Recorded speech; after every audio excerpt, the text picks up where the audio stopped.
At the family meeting, my father said coldly, "I made you. I have the right to take it all back." I stood up, met his eyes, and said quietly, "No, only the truth can do that." He didn't understand then, but he would. Because while he was busy practicing my signature, I was learning how to erase his name. My name is Tracy. I'm 28, and I manage the night shift at the candle factory Grandpa Eli left me 49% of. 5 years ago, he slipped away in his sleep, the scent of vanilla still clinging to his flannel shirt. The will was simple. I got the shares, Dad kept the operations, and we were supposed to run it together. That lasted until the thick envelope sealed with red wax arrived at my apartment last week. Inside was a single sheet, an emergency shareholder vote to sell the entire business to a national chain. Dad's signature sat at the bottom next to a blank line waiting for mine. The note clipped to it was short sign, "Or the factory closes next month." No discussion, no warning, just a deadline. I stared at the line until the paper trembled in my hands. That's when I noticed the faint indentations beneath Dad's name practice strokes, dozens of them all in my handwriting. He'd been tracing me for weeks. Hey, if you've ever had a parent try to rewrite your future, drop your story below. I read every single one. Let's get into what happened next. Growing up, the scent of lavender wax was my lullaby. The factory stood 3 blocks from our house on East Liberty Street in Savannah, and every evening warm floral steam drifted through my bedroom window. I'd fall asleep to the hum of cooling racks and the faint clink of molds being stacked. That smell meant safety, until it didn't. My father, Ira Walsh, ran the place like a general. He'd stride through the pouring room in pressed khakis, barking orders, while my half-sister Delaney, 2 years older, taller, louder, trailed behind in designer sneakers. According to him, she was the future. Delaney's going global, he'd boast, ruffling her hair in front of the crew. I'd be on my knees scrubbing spilled wax off the floor, and he wouldn't even glance down. My mother, Nancy, worked the diner across town after the divorce. She'd come home smelling of coffee and grease, kiss my forehead, and collapse. He never mentioned her name unless blaming her for leaving. Delaney got his full attention. I got silence. When Delaney turned 18, he handed her a check for full tuition at Savannah College of Art and Design. No application, no discussion, just a proud grin and a promise she'd design our next line. I was 16, already working weekends to save for community college. I asked if he could help with books. He laughed. "You're not the creative type, Tracy. Stick to practical." Practical meant cleaning vats until my fingers pruned. Grandpa Eli, my father's father, saw everything. He'd wait until Dad left for golf, then motion me to the back room where the old copper kettle hung. "Come here, kiddo," he'd whisper, tying a faded apron around my waist. His hands were gnarled from decades of stirring, yet steady. He taught me ratios: 3 parts soy to 1 part beeswax, a drop of vanilla for depth. "Your father thinks success is loud," he said once, watching me measure. "Real success smells like this." He tapped the kettle. Delaney spent summers in Europe posting photos from Paris patisseries while I learned to wick 100 candles before lunch. He never noticed the lavender-vanilla blend I created. It sold out in 2 days. Grandpa Eli did. He slipped a 20 into my apron pocket and winked. "That's yours. Don't tell Ira." I used it to buy my first textbook. High school graduation came. Delaney received a brand new Jeep keys dangling from a ribbon. I got a handshake and a lecture about responsibility. "Community college is fine," Dad said. "Someone has to keep the factory running while Delaney builds the brand." I enrolled anyway, paying with double shifts and scholarships. Grandpa Eli drove me to orientation in his rattling pickup, the bed full of empty crates. "You listen to the wax," he told me. "That's rarer than any degree." Delaney dropped out after 1 semester. Dad blamed the professors. He bought her a downtown condo so she could focus on influencer partnerships. I moved into a studio above the factory's cedarwood seeping through the floorboards. Grandpa Eli left notes in my locker: recipes, encouragement, warnings. Your father wants control, one read. Don't let him take your fire. I kept every scrap. When Grandpa Eli passed at 77, the will reading was held in the factory office. Dad sat at the head, Delaney scrolling on her phone. The lawyer cleared his throat. 49% to Tracy Walsh, the remainder to Ira Walsh with operational control. Dad's jaw tightened. Delaney looked up confused. She gets almost half. His silence said everything. From that day, Lavender stopped feeling like home. I kept showing up, running the night shift, perfecting blends no one asked for. Dad promoted Delaney to creative director despite her never pouring a candle. She filmed TikToks in the showroom using my recipes without credit. I bit my tongue and stirred harder. Grandpa Eli's voice echoed, "Real success smells like this." I wasn't going to let them snuff it out. At the start of my factory life, I was pouring candles while Delaney posted from Paris. My back ached from leaning over stainless steel tables. The heat of the wax rose in waves, fogging my safety glasses. The night shift ran from 6 to 6, and I clocked in with a thermos of gas station coffee and a determination no one asked for. I began as a wick trimmer, the lowest job on the floor. The supervisor, Ray, with his broom-like mustache, handed me clippers and pointed to the cooling racks. "Keep them straight or they burn crooked," he grunted.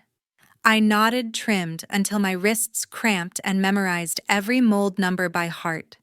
Within a month, I could spot an off-center wick from across the room. Dad noticed none of my effort. He'd breeze through at noon, clipboard in hand, asking why production was down 2%. I raised my hand once. "We're short on fragrance oil," the supplier delayed. He waved me off. "Figure it out. That's why you're here."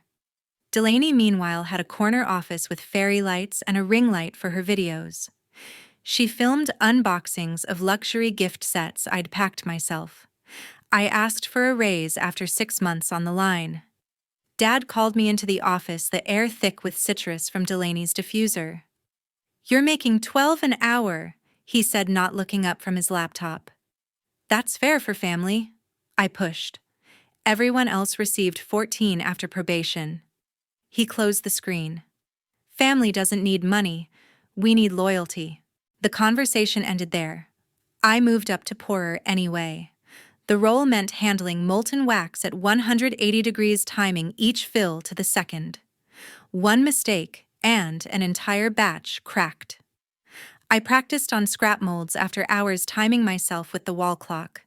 Ray caught me once. "You're wasting product," he barked. I showed him the perfect pillars I'd made. He grunted approval and put me on the lead line the next week. Delaney's creative director title came with a company card. She flew to trade shows in Vegas, stayed in suites, and charged room service to the business. I ate peanut butter sandwiches in the break room, saving every dime for rent. Dad praised her mock-ups, glittery labels I'd sketched on napkins and she'd photoshopped. "This is vision," he'd say, holding up her printouts. My suggestions for eco-friendly packaging went into the trash. I took charge of the entire night crew. 12 people looked to me when the conveyor jammed or a batch seized. I rewrote the pour schedule, cut waste by 15%, and trained new hires on safety protocols Dad ignored. Production numbers climbed. Dad sent an email, "Good work, team," with no acknowledgement. I requested the shift supervisor title and the pay bump that came with it. Dad scheduled a meeting. Delaney sat beside him, legs crossed, filming a story on her phone. "We're keeping costs tight," he said. "The market's volatile." I slid the quarterly report across the desk. Night shift boosted output 22%. He glanced at it, then at Delaney. "She's handling marketing. That's where growth is." The raise never came. I took side gigs, custom orders for weddings, farmers markets on Saturdays.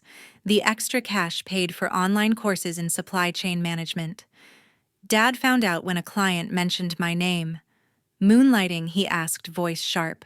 "Focus on the factory." I kept the gigs quiet, building a small following for my handmade pillars. Orders trickled in, enough to cover utilities. Delaney launched a collaboration with a beauty influencer. The candles sold out in hours, my formula, her face on the label. Dad threw a party in the showroom, champagne flowing. I worked the pour line until 2 a.m. to meet demand. No invite, no thank you. Just a text from Ray. Need you early tomorrow. The crew started calling me boss behind Dad's back. I fixed the aging boiler myself when it leaked, sourced cheaper dyes without sacrificing quality, and negotiated with suppliers for better terms. Profit margins crept up. Dad credited team effort in shareholder emails. Delaney got a bonus for brand synergy. One night, the power flickered during a thunderstorm. The backup generator failed. I rallied the crew, lit emergency lamps, and finished the run by hand. We saved $10,000 in product. Dad's response: a memo about overtime costs. I printed it, pinned it to the bulletin board, and kept pouring. Mr. Prescott knocked on my apartment door at dusk. He was Harold Prescott, the silver-haired attorney who had drafted every legal paper for Grandpa Eli since the factory opened in 1972. His trench coat smelled of old books and courthouse corridors. In his hand, a thick envelope sealed with the same red wax Eli used for Christmas letters. "May I come in?" he asked, voice like gravel over velvet. I stepped aside. The envelope landed on my coffee table with a soft thud. "Your grandfather left strict instructions," he said, settling into the armchair. "Open this only if Ira attempts to force a sale." I broke the seal. Inside lay a single document, Grandpa Eli's handwriting on every line. The codicil was dated 3 months before Eli's death. It functioned as a fail-safe. If any effort was made to transfer my 49% without my written consent, the shares automatically reverted to the Coastal Georgia Apprenticeship Fund, a charity Eli founded for trade school students. No loopholes, no appeals. Harold Prescott was named sole executor. He watched me read. "Eli knew your father's hunger for control," he said. "He wanted you shielded." I traced the shaky signature, unmistakable. Grandpa Eli had foreseen betrayal. My phone buzzed. Aunt June Walsh, Dad's younger sister, the family peacemaker with a voice like warm honey, appeared on the screen. I answered on speaker. "Tracy, honey," she began, trembling. "Your dad's upset about the vote. He says the factory's struggling. Just sign, keep the peace." I gripped the envelope. "He's trying to sell everything." A sigh. "Family sticks together. Think of your mother." Mr. Prescott raised an eyebrow. I ended the call. "She's his sister," I explained. He nodded. "Blood doesn't override contracts." He produced a second sheet, bank records showing Dad's recent withdrawals labeled consulting fees. The amounts matched the buyer's deposit schedule. I asked about enforcement. "The funds board meets quarterly," he said. "One certified letter from me triggers the transfer. Ira receives only his original shares." He slid a business card across the table. "Call if he pushes." Then he left, footsteps fading down the stairwell. I sat alone with the codicil. Eli's words stared back for Tracy because she earns it. The charity's mission statement was stapled behind scholarships for welders, electricians, kids like I'd been. He'd built a fortress out of generosity. Aunt June texted again. "Dinner tomorrow, Dad wants to talk." I replied, "I'll bring my own chair." No response. I folded the document, tucked it into a fireproof box under my bed. The wax seal had cracked, but the promise held. Dad called next morning. "We need unity," he said, tone clipped. "Sign by Friday or the deal collapses." I stayed silent. "You're forcing my hand," he warned. The line went dead. I stared at the codicil's final clause. "Any coercion voids operational control." Eli had thought of everything. Aunt June showed up that evening, casserole in hand. "He's your father," she pleaded. Setting the dish on my counter. "Let him lead." I handed her the codicil. She scanned it, face paling. Eli was too cautious. She left the casserole untouched. Mr. Prescott emailed a scanned copy for my records. I forwarded it to Landry, the corporate attorney I'd hired last month. Her reply was instant, ironclad. "Use it. I printed 2 versions, one for the safe, one for my purse. Dad's pressure escalated. He froze my access to the scheduling software, claiming system updates. Crew members texted confusion. I drove to the factory, used my keycard still active, and reset passwords from the floor terminal. He couldn't lock me out completely. My shares guaranteed access. Aunt June tried once more, cornering me in the parking lot. "Think of the employees," she said. "Jobs on the line." I met her eyes. Grandpa Eli thought of them first. She drove away without another word. I kept the codicil close, a quiet weapon. Dad had no idea the factory's future rested on a dead man's foresight and my refusal to blink. The boardroom smelled of melted wax and old grudges. Dad sat at the head of the long oak table, flanked by 2 executives from the buying chain in sharp suits. Delaney perched to his right, phone propped on a mini tripod, red record light blinking. Aunt June hovered near the door, clutching a notepad. I took the seat opposite, a copy of the codicil folded in my pocket. Dad cleared his throat. "We're voting to accept the offer, $8 million cash full transfer." He slid contracts across the table, my signature line glaring blank. "I built this company from nothing. I decide its future." His voice boomed off the paneled walls. I leaned forward. "Grandpa's will says no." I placed my share certificate beside the contract. 49% isn't for sale without my consent." The executives shifted, glancing at their watches. Delaney snorted, adjusting her angle. "You're being dramatic. It's business." She smirked at the camera live feed counter, climbing. Dad ignored her. "Sign, Tracy, or watch everything burn." He tapped the pen like a gavel. I didn't touch it. "The will is clear. Operational control doesn't override ownership," one executive whispered to the other. Dad's face reddened. "You think you know better than the man who built this?" He stood, chair scraping. "I raised you." Delaney zoomed in on my face. "Chat says she's bluffing." She read aloud, grinning. Comments scrolled, fire emojis, laughing faces. I met Dad's glare. "Grandpa Eli trusted me with his legacy. You're trying to steal it." He slammed the table.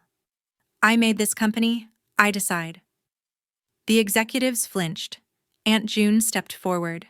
Everyone calmed down. Dad waved her off. "Stay out of it." Delaney kept filming, thumb hovering over effects. I pulled out the shareholder agreement. Article 7 majority requires all parties. I pointed to the clause. "You need my vote." Dad snatched the page, scanned it, and tossed it back. "Lawyers can fix that." His threat hung heavy. Delaney added filters, hearts floating across the screen. "Poll, should Tracy sign yes or no?" Votes poured in, 70% yes. She flashed the results. "See, even strangers agree." Dad nodded approval. I addressed the buyers. "Any deal without my signature collapses in court." One executive pulled out his phone, typing furiously. Dad leaned in.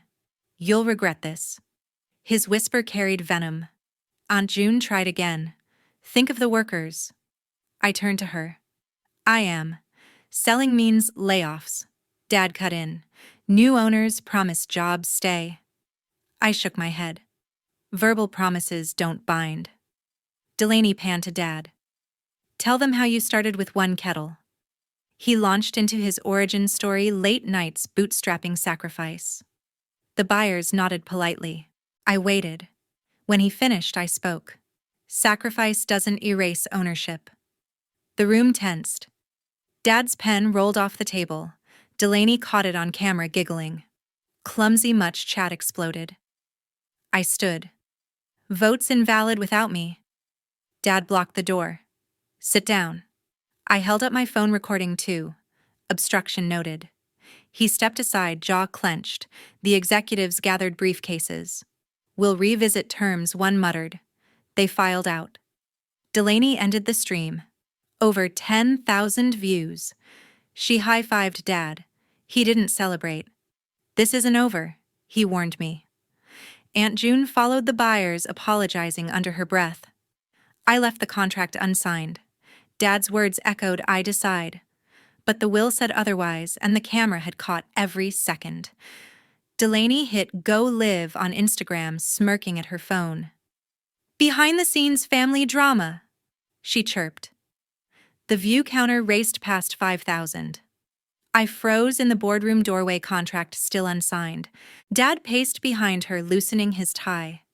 She panned to the documents. "Big decisions happening right now." The lens caught the signature practice sheets. Dad had left out faint pencil marks beneath my name, stroke by careful stroke. Tracy, signature practice v3.pdf glared from his open laptop. Comments exploded. "Wait, is that forgery? Signature practice? Call the cops." Delaney smiled. "Just business stuff, you guys." She tilted the phone. The file name filled the frame. My phone buzzed. Texts from crew. "Saw the live. What the hell? Is Dad forging your signature?" The shareholder chat erupted. "Emergency meeting now." "This is criminal," Dad noticed. "Turn that off." He lunged for the phone. Delaney dodged, laughing. "Too late, 50,000 views." She read comments aloud. "User Candle King 87. That's identity theft." OMG drama. Notifications flooded my screen.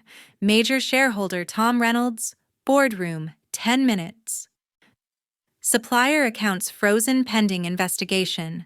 Retail partners demanding statements. Delaney pressed on. "Tracy's being difficult about the sale." She zoomed on the practice sheets. "See totally legit." Chat scrolled with fury, screenshots, legal threats, chalk Candlegate trending. Dad snapped the laptop shut. "Enough." He deleted the stream link, but replays spread. Phones buzzed on the factory floor, workers watching, whispering. The conveyor halted. I walked out. Dad yelled, "Get back here." Security cameras caught everything. By the time I reached the parking lot, 3 pickups idled, major investors' faces stone. Tom Reynolds stepped from the lead truck, tablet in hand. "Shareholders demand answers. Now." Behind him, 5 others nodded. Delaney's follower count hit 80,000. Replays cached everywhere. Dad burst through. "This is a misunderstanding." Tom held up his screen, metadata timestamped last week. "Explain that." Bumbling Dad said, "Practice for inefficiency." Delaney joined, filming vertically. "It's fine, everyone." A shareholder grabbed her phone, ending the stream. "Not anymore." She shrieked, "That's my content." Investors entered, I followed. The boardroom filled, 12 major shareholders, supervisors, even the accountant. Tom took the head chair. Motion to halt all transactions until forensic audit. All hands raised. Unanimous. Dad sank into his seat. "You can't." Tom cut him off. "We just did." Accountant opened his laptop. "Experts already contacted. Rush job." Delaney scrolled, pale. "My brand." A supplier called her out. "Those practice sheets match your signature on 3 contracts." She froze. Dad tried to spin it. "Family disagreement, nothing illegal." Tom slid the laptop forward. "Federal Statute 18 U.S.C. 11332. Lawyers will decide." Silence fell. Shareholders looked at me. "Your shares control this." I nodded. "No sale proceeds without full transparency." Cheers erupted. Dad's face drained white. Crew crowded the doorway, phones recording. One held up the FBI tip line, trending. Another showed a pre-filled SEC complaint. Tom stood. "Adjourned until audit clears, all assets frozen." Shareholders filed out, clapping my shoulder. Dad stared at the table. Delaney sobbed into her hands. I left them, contract unsigned, laptop dark. The livestream had done its work. Landry's office door slammed behind me. She paced behind her desk, phone pressed to her ear, nodding furiously. "Yes, federal jurisdiction, send the forensics." She hung up and turned to me. "The livestream footage is gold. Shareholders are filing complaints." My phone rang, Dad's number. I answered on speaker. "Tracy." He growled, voice low. "Meet me at the house. Now." Landry mouthed, "Record." I hit the button. It took 20 minutes to drive to the family home through humid streets. He waited on the porch, arms crossed. "Inside," he ordered. Mom's old sewing machine sat in the corner, covered in dust since the divorce. He closed the door. "Sign the shares over. End this." I shook my head. "No." His eyes narrowed.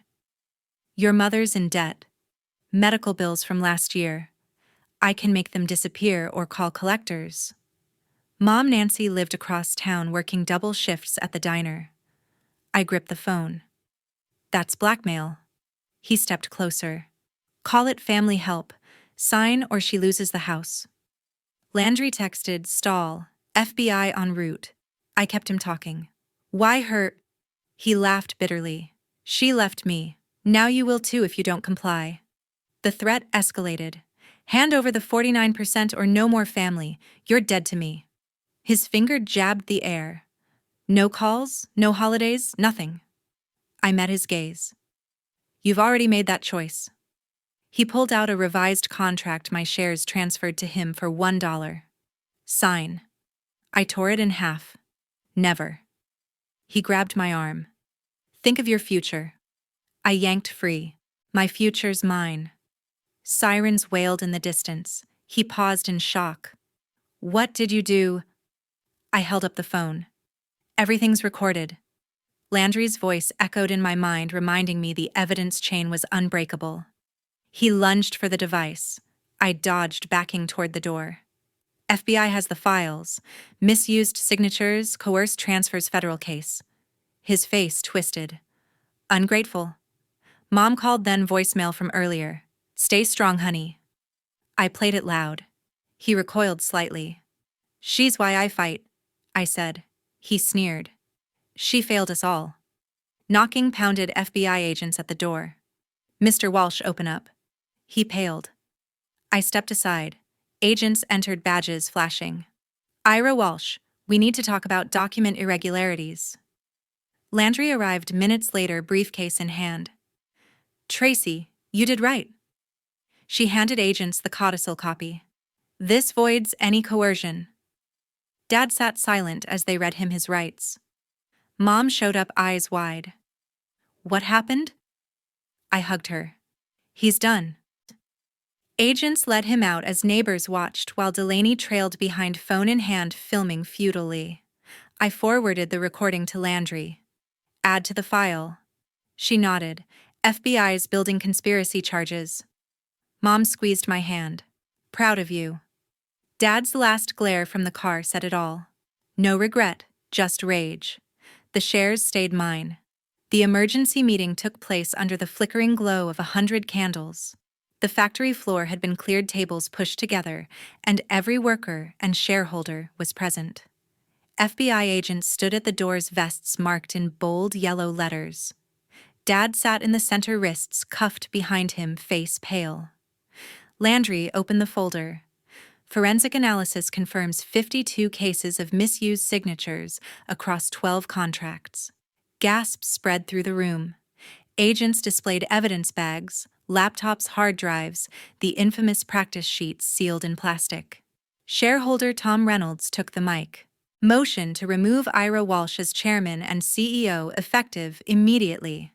Hands went up, unanimous. Dad's head dropped. An agent uncuffed him long enough to sign the resignation letter. He scrawled his name, defeated. The same motion appointed me as interim chair. I stood, voice steady. "First order, the company name changes to Eli's Legacy Candles effective today." Cheers erupted. Banners were displayed, new logo, Grandpa Eli's old kettle drawn in gold. Next agenda item, the apprenticeship fund. 49% of profits will fund vocational scholarships, welding, plumbing, electrical, starting this fall. Crew members embraced, tears flowing. Mom stood at the back, smiling proudly. Dad was escorted out. No goodbye without looking back. Delaney followed, phone confiscated by agents. The door closed behind them, final. I addressed the room. "Grandpa Eli built this with honesty. We will rebuild the same way." Applause thundered. Production resumed at dawn, new nameplates already installed.